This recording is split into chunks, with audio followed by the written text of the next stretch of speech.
சந்துரு ஐயோ சந்துரு என்னாச்சு சந்துரு என்னாச்சு ஒரே ஜுரம் எல்லாம் தொட்டு பாரு ஒரே சுடுது ஏன் எல்லாரும் தொட்டு பாரு ஒரே சுடுது சூடா இருக்கு சரி சந்துரு ஒரு நிமிஷம் நான் டாக்டர் போய் கூப்பிடு ஏய் வேணா நீ பக்கத்துல இரு அது போதும் இதோ டாக்டர் வந்துட்டாரு டாக்டர் என்னங்க இது டிராமால சொல்லி வச்ச மாதிரி டாக்டர் உடனே வந்துட்டாரு குளிர்தான் கை கொடுங்க பயப்படுறதுக்கு ஒண்ணுமே இல்ல 400 டிகிரி ஜுரம் என்ன 400 only 400 டிகிரி ஒரு நாலு பேருக்கு வர வேண்டிய ஜுரம் என் ஒருத்தருக்கே வந்திருக்கு அதானே டாக்டர் பிடிச்சோ ஆமா ஆமா நீங்க இன்னைக்கு ராத்திரி ஃபுல்லா தனியா இருக்க கூடாது நீங்க அவரோட இருந்துருங்க இருந்தா ஜுரம் தேவலை ஆயிடும் அப்புறம் இந்த தைலத்தை உடம்பு பூரா நீங்க இவங்களுக்கு தடவுங்க என்னது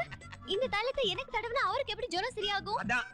இவரு உங்களுக்கு தேய்ச்சா சரி ஆகணும் நான் அப்படிதான் சொல்லணும் சந்துரு முதல்ல உங்க கையை பிடிச்சி டெம்பரேச்சர் 400 ன்னு சொன்னாரு அதுக்கப்புறம் இந்த தைலத்தை எனக்கு தேய்ச்சா உங்களுக்கு ஜுரம் சரியாயிடும் சொன்னாரு எனக்கு என்ன ஒரு டாக்டர்னு சந்தேகமா இருக்கு டாக்டர் நீங்க வந்த வேலை முடிஞ்சு போச்சு நீங்க நான் கிளம்பலாமா போய் எடுத்துட்டு போங்க இந்த மருந்து அவங்க உடம்பு ஃபுல்லா தடவுங்க என்ஜாய் எனக்கு என்ஜாயா ரொம்ப குழப்பவாதியா இருக்காரு லவ் பேர்ட்ஸ் நாம கூட வீட்டுக்கு போய் இந்த தைல வைத்தியத்தை ட்ரை பண்ணி பாத்துற வேண்டியதா உண்மையா சொல்லு யார் நீ டாக்டர் இப்ப போலீஸ கூப்பிடுற அவங்க கிட்ட இதையோ சொல்லு போலீஸா மேடம் எனக்கு ஒண்ணும் தெரியாது மேடம் சார் 1000 ரூபாய் பணம் கொடுத்து என்ன சொல்ல சொன்னாரோ அது அப்படியே சொன்னேன் நான் புள்ள குட்டிக்கார விட்டுருங்க மேடம்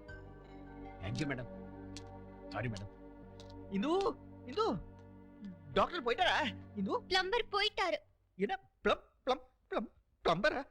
டாக்டர்னு சொல்லி நம்மள ஏமாத்திட்டாரா ஏமாத்தினது அவர் இல்ல நீங்க தான் வெரி குட் நான் எங்கேயாவது எதையாவது மறந்தா கூட கரெக்டா எடுத்துட்டு வந்து என்கிட்டயே கொடுக்கணும் ஓகே ஜூலி என்னங்க வேலைக்கு போகாம நாயோட விளையாடிட்டு இருக்கீங்க நாய் நன்றி உள்ளது அது மனுஷங்க மாதிரி வேற யாருக்கும் துரோகம் பண்ணாது ஆமா நேத்துக்கு ஞாயிற்றுக்கிழமை வீட்டுல இல்லாம எங்க போன ஆபீஸ்ல கொஞ்சம் வேலை இருந்துச்சு ஆபீஸ்க்கு நான் வந்தேன் அங்க நீ இல்லையே வர்க்கர்ஸ்க்கெல்லாம் சம்பளம் கொடுக்க எஸ்டேட் போயிருந்தேன் ஆமா நேத்துக்கு நம்ம வீட்டுக்கு யாராவது வந்திருந்தாங்களா என்ன போலீஸ் ஸ்டேஷன்ல கேள்வி கேக்குற மாதிரி குறுக்க கேள்வி கேக்குறீங்க உங்களோட பேச எனக்கு டைம் இல்ல நான் வரேன்